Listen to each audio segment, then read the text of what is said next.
Setting up a territory in KettleiQ.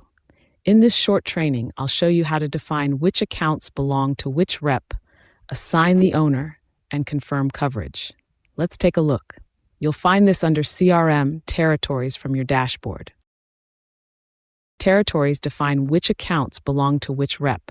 Each row shows the territory name, its type, the rep who owns it, and how many accounts are bucketed into it, so coverage is visible at a glance. To create one, click New Territory, give it a name, and assign the rep who will own it.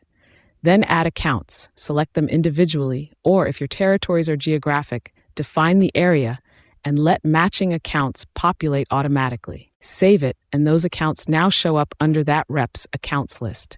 To move an account, open its current territory, remove it, then add it to the new one, or open the account directly and change its territory there. Click into any territory later to see its full account list and confirm coverage looks right, especially after a rep change, so no account is left unassigned and no rep is doubled up on the same location.